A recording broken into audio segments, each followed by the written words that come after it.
Today's Tuesday's tip is all about what we call a dry brush. You may have encountered this on your own from time to time.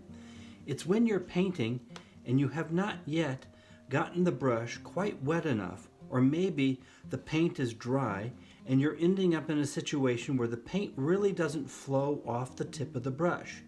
We're going to show you that that can be a good thing or a bad thing depending upon what you're looking for. When you take the brush and you're using it with the proper amount of water, the paint should flow off of the tip of the brush without a problem.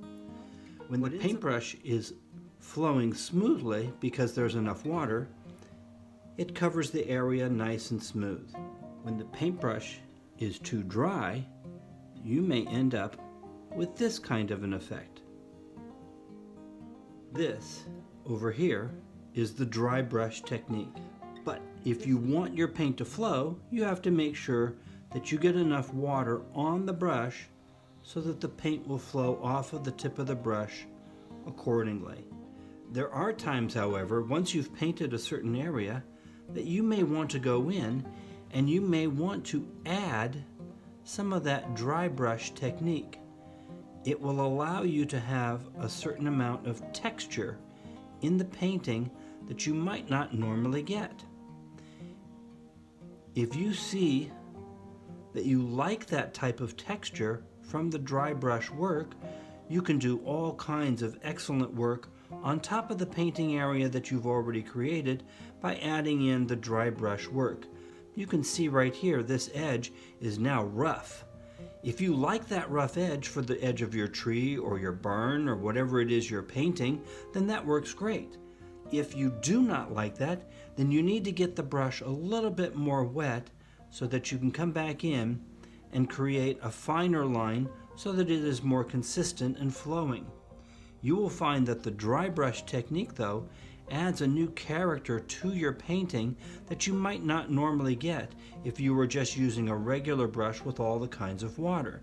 And you can see the different kinds of texture that I'm creating now in this new tree because I'm using more of a dry brush technique.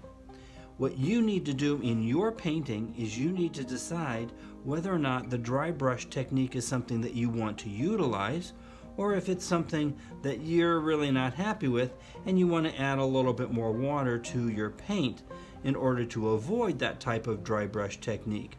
But you will find that it is actually a very common theme that art is done by watercolor artists utilizing this dry brush technique in order to add different textures to your painting.